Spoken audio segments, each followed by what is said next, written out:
Hey everyone, today I'm going to be going over a quick tutorial to set up Minecraft for speedrunning. So first we're going to install Fabric, which is going to allow us to download some optimization mods that you're going to want to use to make your game run smoother. So this link's going to be the top one in the description.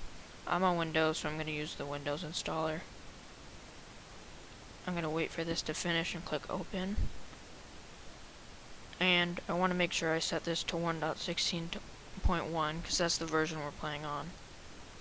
And then click install, and it should say it's successfully installed.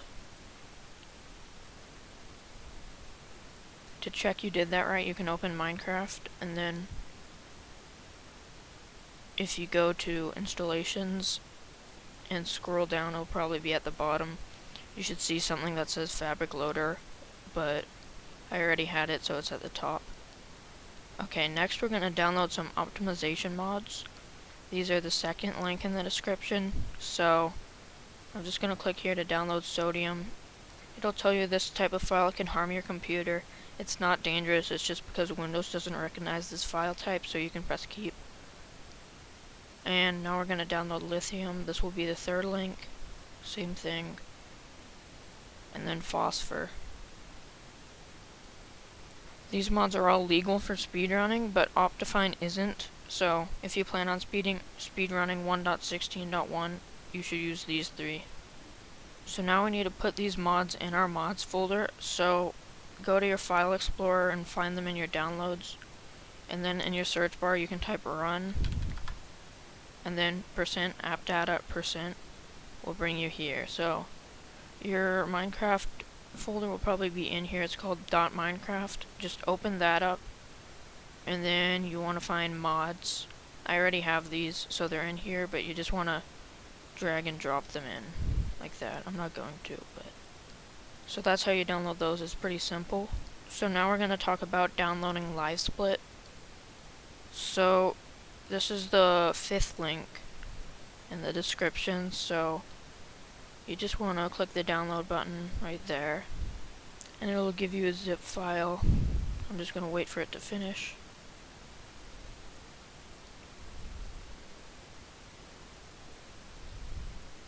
I'm going to press open, and then it'll give you all this weird stuff. You just want to find livesplit.exe, and when you open it, it'll tell you need to extract it all, so press extract all, and then extract. You can extract it somewhere else, but it really doesn't matter. And it'll give you this, so now if we want to open LiveSplit, it'll protect your PC, but you can run it anyway. Yes. And then now you have your timer. So now I'm going to show you how to customize your timer. The main thing you want to add is an in-game timer. So you want to go to edit layout, and then add timer, and then go into it, and we're going to change this to game time. Then we're going to change the top one to real time. And now we can go into settings to change our keybinds. So I like to use my middle mouse to split, but then there's a disadvantage that you can't middle click in game, but you don't really do that much. So now I have Minecraft open, but first I'm gonna go to edit splits, and then I'm gonna select a game. So we're doing Minecraft, and run category we're doing, let's see, any %.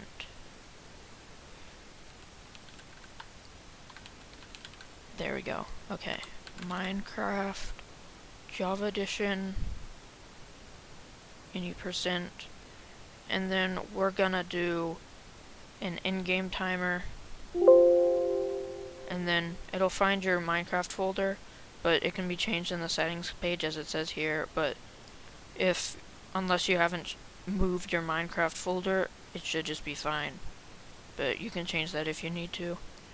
And now if I press OK, I should be able to use an in-game timer. Let's see if it works.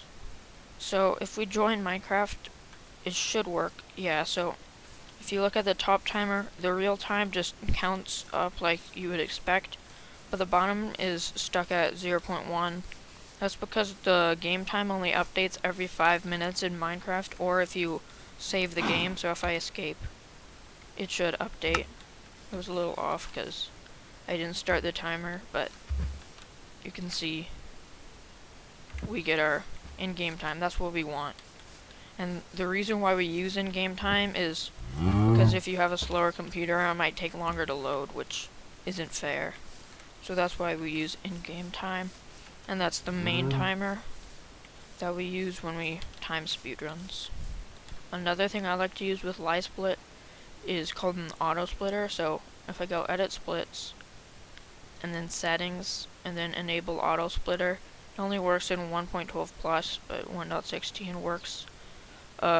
If I join the game now, the timer should start without me having to press anything, which is good because then I can't forget to start the timer. And it'll also stop when you enter the in portal, which is what we want. Another thing I like to use with LiveSplit is called splits. So the way you do that is you edit splits, and then, for example, we want overworld nether triangulation and the end, something like that. Then what you can do is I need to edit my layout and add splits, and you can order these wherever you want. So I like the splits above the timers.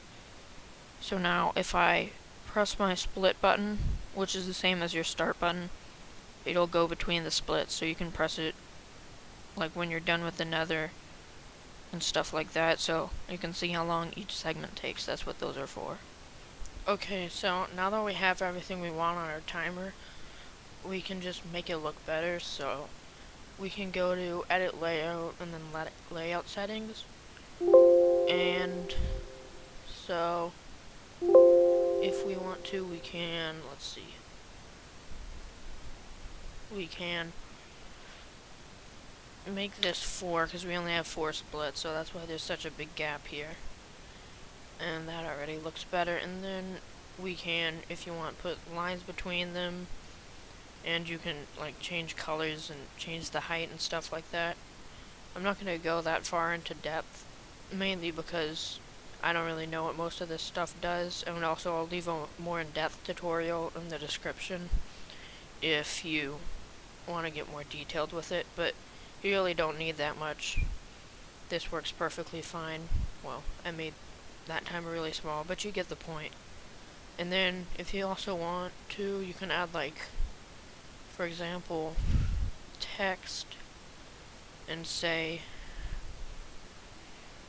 you know, your PB or whatever,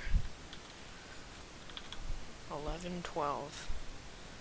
There you go. So now that's really all you need. So if I were to start a world,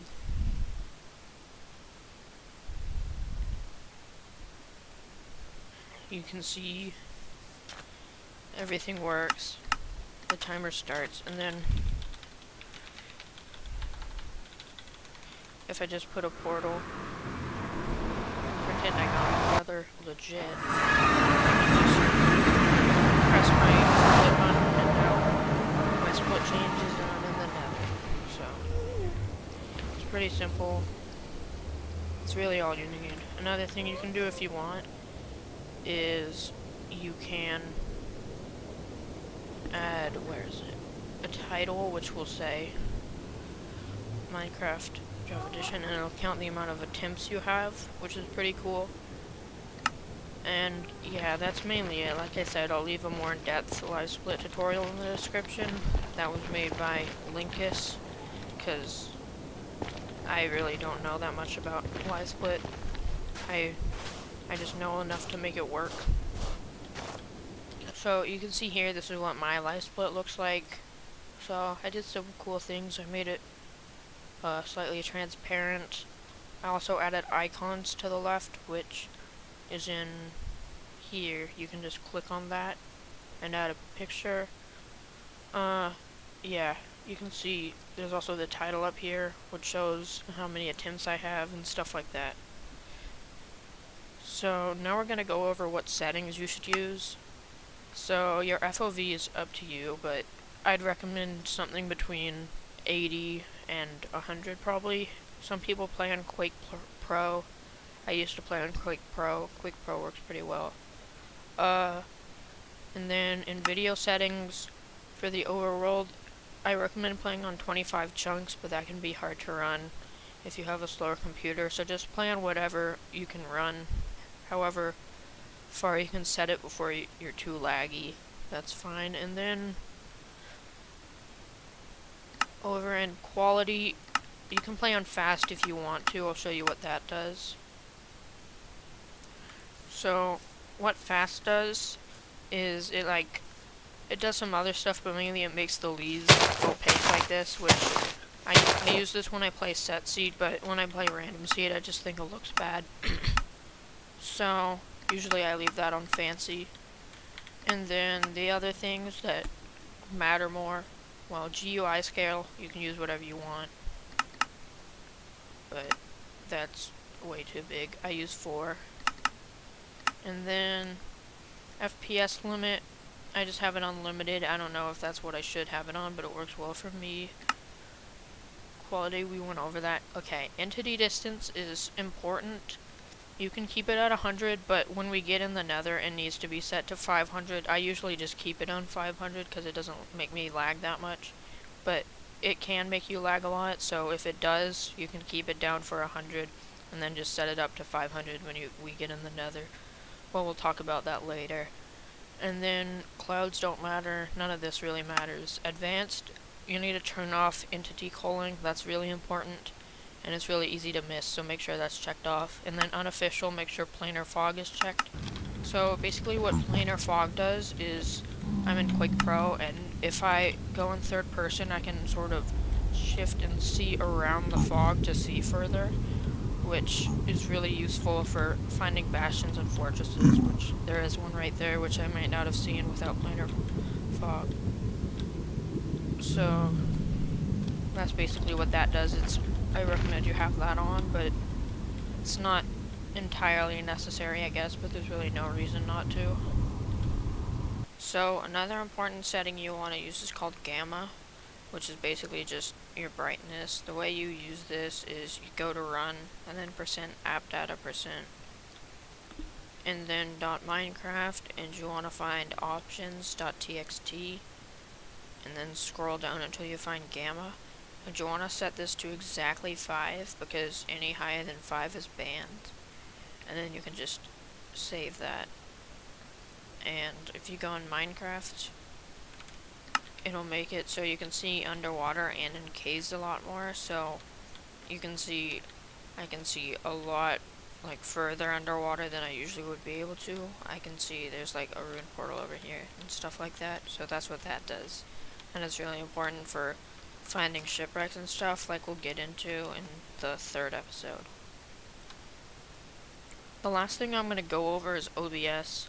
I'm not going to show you how to download it, because I'm sure you've downloaded a program before, but if you don't know how, you can just search it up. The link will be in the description.